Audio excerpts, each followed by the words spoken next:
This is Karen with My I'm Possible Dream, and I am back at Autism Speaks, and I am with Leslie Bloom, and we are talking about not just Autism Speaks, but we're talking about the walk coming up in Canton. We're going to talk about the kickoff and some great programming ideas that Leslie has. And Leslie, you've been with Autism Speaks a little over a year? It'll be a year and 2 days. A year and 2 days. Yeah. Wow. Well, happy anniversary. Well, So what brought you to Autism Speaks? Well, it started with my husband's cousin has autism. So we've been doing the Cleveland Walk since probably the second or third year it was going on. And then I came across the job position that was open for a temporary staff person here at the Autism Speaks office. And I applied for it and was lucky enough to get accepted for it. So well, we were lucky enough to get you here, so that's a good thing too. Yeah, so I'm very happy and grateful to get it because it's something I've been wanting to do for a long time, something in a nonprofit, something that helps people. So I've been lucky enough to work with some great people and get a lot of things moving and see a lot of awesome events and people. So how old is your husband's cousin?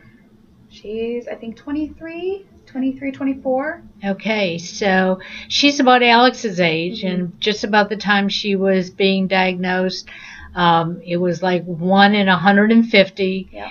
and doctors really didn't give you much of an answer as to what the prognosis was. It was, well, you're on the spectrum, and basically good luck. Right. My aunt had the hardest time for a long time trying to find any resources. And that's one reason why I'm so motivated to help this organization as well as work with our other service providers to get their information out so that people who are getting newly diagnosed or have been diagnosed and they just don't know where to go, so that we can get them the information and help that they need. And there are fewer females on the spectrum than there are males, so that had to have been tough for her too. Yes, for sure. I'm sure it was. Yeah. So you've been with us almost a year. So what are some of the projects you've worked on? Well, last year I got thrown in to the Cleveland and Canton Walk as well as our fabulous gala, which were all amazing events, and it was really a good way to learn what to expect. So now I'm not a veteran, but I definitely have a good concept of what it all takes to put on such great events for our families. So that's what we're working on now. Well, and what she's also not telling you, she was very pregnant when she first came on, too, so she had those challenges. Yes, 2 very pregnant walks. So I remember at the Canton Walk, it was a new venue for us as well. Yes, so tell us about that. We started at the Pro Football Hall of Fame in Canton, which was just an amazing venue. Years before, it was like in a park setting. So this year, we're returning to the Pro Football Hall of Fame as well, which should be exciting. But we had a really great time. It was a great venue. Everyone got to walk through the gorgeous park that's just down the hill from the actual building. So it's a really, really great time. And I understand if you're part of the walk, you get to go through the museum as well. You do. Free admission to the Pro Football Hall of Fame. Wow. So any of our football fans out there, register for the walk, and you can come out and see all the fun stuff for free. Absolutely. And you can even come from Cleveland to go to the Canton Walk. You don't have to just be in Canton. Everybody's welcome. Absolutely. Canton, Akron, Cleveland, Youngstown, wherever. So before we got started, we were talking about that Autism Speaks does what we call a kickoff event before our walks. Mm-hmm. And we do the kickoff for a couple of reasons. Number one, to get people excited about the upcoming walk. Right. Get them to sign up to come to the walk to either be a walker or have a team. To get them to possibly get involved in setting up the walk because it takes a village. Right. But some people don't really understand the rest of the reason for the kickoff. So last year it was you didn't go to the kickoffs because you came in time for the walks, but this year you were part of the Cleveland kickoff, and you put together with a team the Canton kickoff. So tell me what your vision of a kickoff is for Autism Speaks. Well, the main reason for the kickoff is, like you said, to get the information out to our families and walkers that want to walk and join and be on a team. It's also, I feel, like a sense of community. You get together with other families and parents that have kiddos or loved ones on the spectrum, so you get that sense of community, as well as you get a lot of information from us, updates on what's going on in Autism Speaks, what's going on in the future, any new research that's come out. So it's just a lot of information and community. And then, like, the main goal of when we're putting it together is we get a lot of our groups together that donate either a space or food and stuff like that, which takes away from a lot of the cost of it, so we can focus more on getting it all set up for our families to enjoy. And you tried something new this year in Canton. What'd you try? We did try something new. We tried a mix of a fashion show / kickoff. And it was a really fun, great event. It was a learning experience for sure. So if we do it again next year, it'll be even better, bigger and better, and a little bit differently organized. But it was a really great event. A lot of people came out to show their support and support the people who were in the fashion show, which included community members and one of our wonderful teams, the Golden Key. They were in it as well, and it was just a really good time. Everyone seemed to really enjoy it. I mean, that's even extra special because you got everybody sort of into the feeling of it. They got to participate, and it wasn't just all about autism either. It was a little bit of fun, a little bit of something extra as well. Yep. And sometimes we have to do that. Sometimes we have to walk away from the subject because we live with it day in and day out. Right. So it's been a year, and you're learning more and more. And a little over a month ago, we were at the Milestones Conference, and I know you were taking in a lot of information. I'm just thoroughly amazed with how much you're absorbing. Why is it so important to you? The more information I gain, the more I can help our families. The more, if somebody calls here and they have a specific question, the more answers I can give them myself without having to go back to Amy, our Fabulous director, or maybe even a committee member to find answers, the better I can serve the families. So the more I learn, the more I can help our families. So I think that's really important to understand that even though Autism Speaks is a research organization, our local offices are here to help you find the resources that you need. And a lot of people don't seem to understand that. And I think it's important that those that are listening understand that they can call anytime. We don't have the resources here in our offices, but we have toolkits. We have lists of providers that we're not just going to give you a provider, we're going to give you names of providers, and it's up to you to make those phone calls and check them out. And when Leslie or any of the other staff talk to you, like Leslie said, she's going to garner that information ahead of time so that she's an expert on it. And if she doesn't know the information, she's going to let you know that as well. So what things did you learn at that conference? Anything in particular that you can share with us now? Waivers are confusing. I'm still trying to understand all that information. So the waivers and the Medicaid and all that stuff is a lot of information, and I can understand why it's so confusing for families. And I think it's really helpful to have speakers like they did at the Milestones Conference to have people come and talk to them and kind of go through the whole spiel of what's going on and then answer their questions. So that's one thing I'm still working on. Sure. But there was just a lot of good information for people who are either newly diagnosed families that were newly diagnosed, and it was just a lot of good resources. There's a lot of resources I didn't even know was out there. So that was one really good thing that I took away from there. So I took away a lot of new service providers that I can give to our families. And that's really important. And for a long time when we talked about Autism Speaks and we talked about autism, we always talked about the services for our young kiddos. But now we're growing and we realize those young kiddos are becoming teenagers and young adults and adults. Just recently I interviewed Jason and his wife, and yes, on the spectrum you can be married. Isn't that interesting? And you can be married and have children, and those are the things that we want to get out to the community, that being on the spectrum doesn't make you any different than anyone else. Yes, you may have a few quirks, but who doesn't? Right?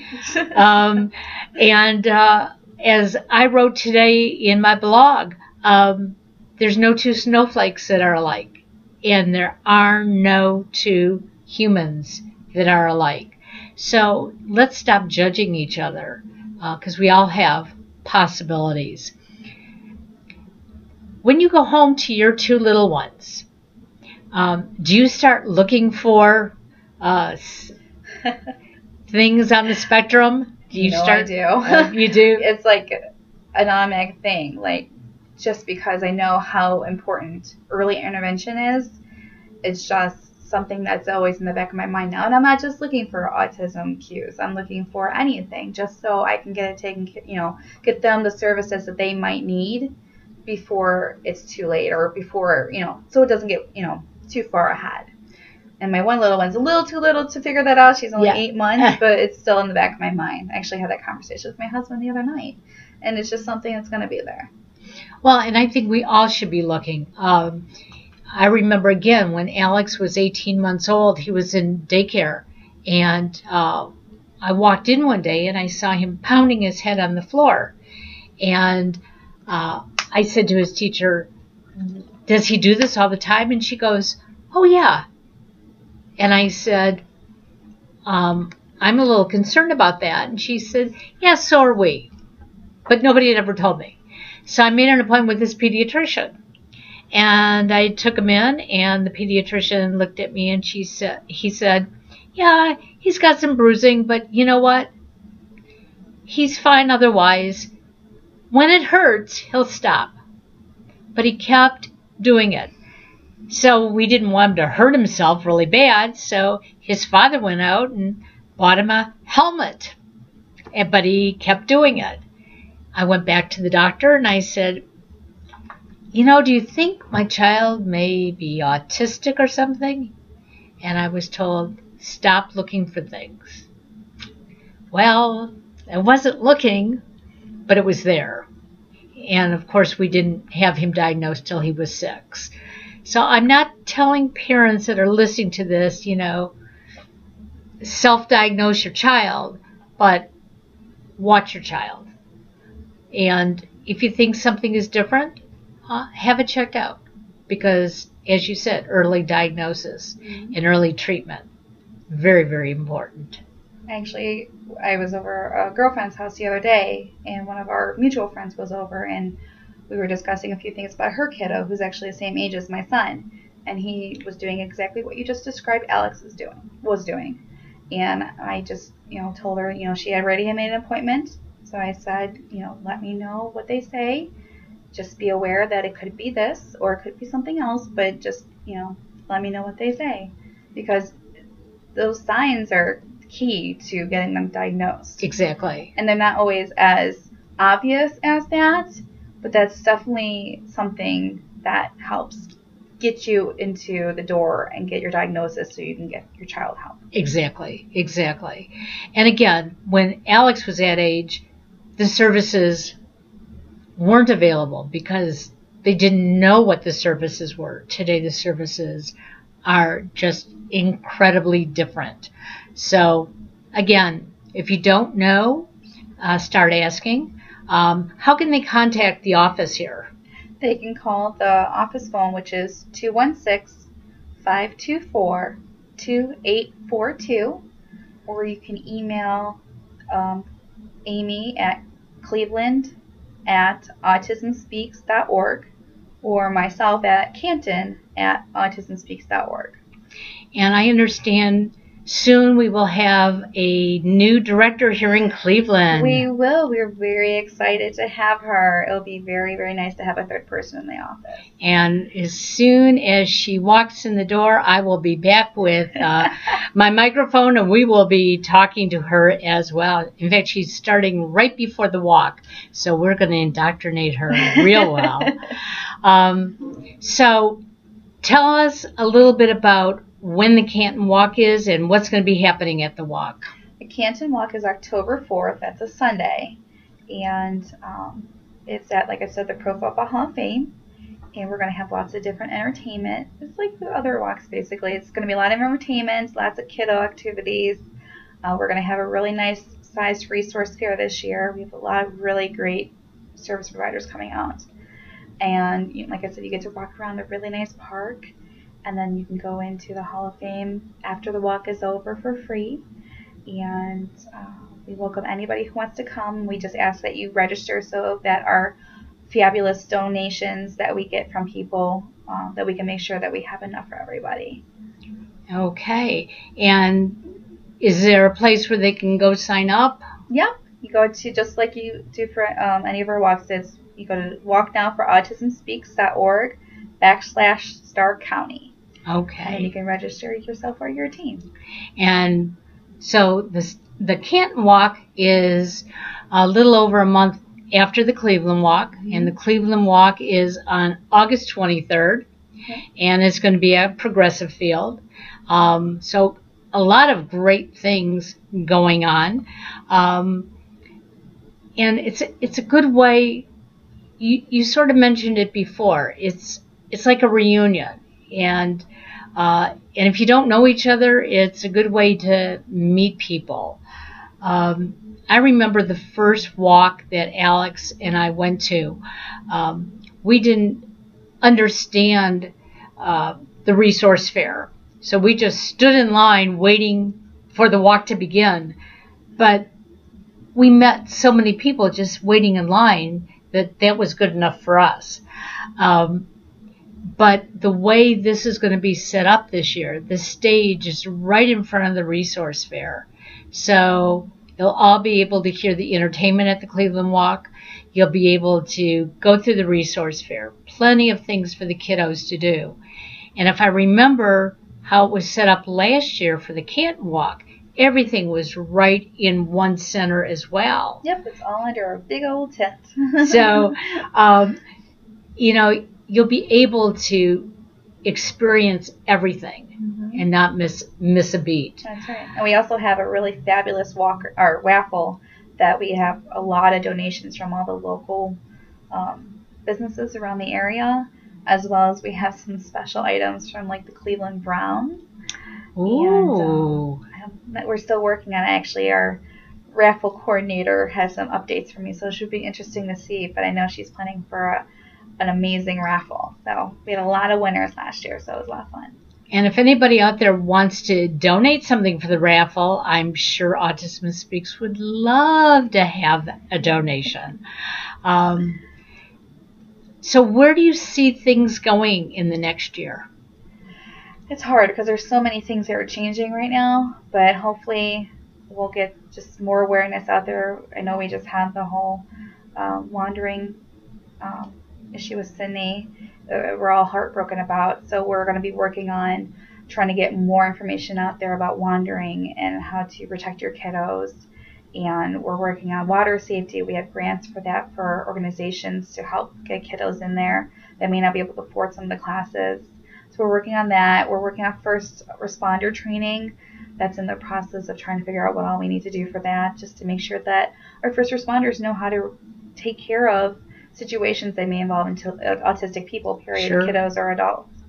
So I see that in the future, as well as just bringing more awareness in general. And hopefully we'll get some really good new research in the future from our fabulous scientists. And because we have that missing project that we have that connects us with Google and everyone around the world that helps everyone do research together. So I think that's really good. That is just phenomenal. Yeah, so yes. I see a lot of good things in the future. And anybody out there listening, if you are looking for a speaker, if you want to help create more awareness, feel free, contact the Autism Speaks office. Alex Hale with My I'm Possible Dream is going into the schools again this year. If you're looking for somebody who's on the spectrum and can tell his story, that's the person you want. If you're looking for somebody with more technical experience and more research experience, Amy and Leslie can provide that, or bring somebody else on from Autism Speaks.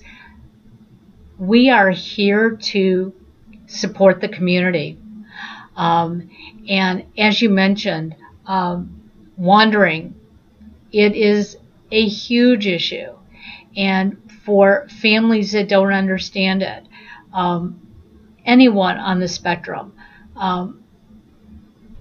has that tendency to wander. Their brain just shuts off for a second. They see something and they take off. It happened with Alex when he was younger. And to some degree, it's happened to him as he's been older.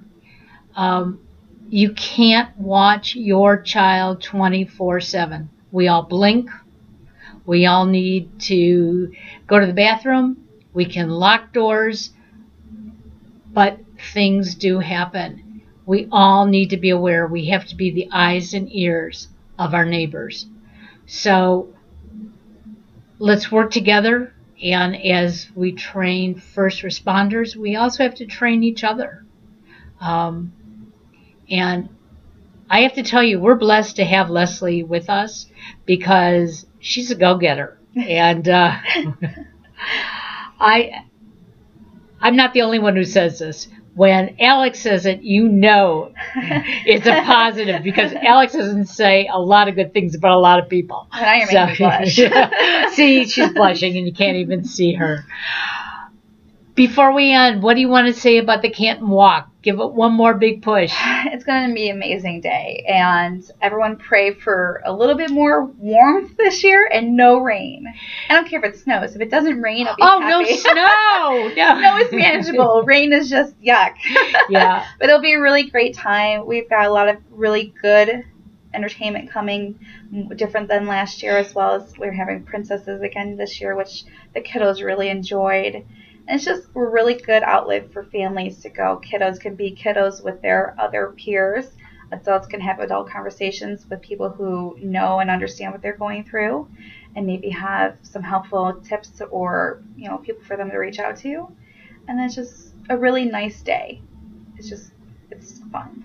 And even last year, even though it was freezing cold and drizzling. And I was super pregnant. Yeah, she was super pregnant and was wearing a tutu to boot. We all had a great time. So come on out. The tent will keep you dry and warm. And bring an umbrella if it rains, because you can... Bring an umbrella so it doesn't rain. That's true. That's true, too. Bring an umbrella so it doesn't rain. But if it does, we'll still have a good time. Oh, yeah. Because it's all for the kids. And the kids, like I said, grow up to be teenagers, grow up to be adults. And those adults are our future leaders of tomorrow. So yep. Let's help them out. Thanks. I appreciate it. Thank you. Thanks for having me. Okay.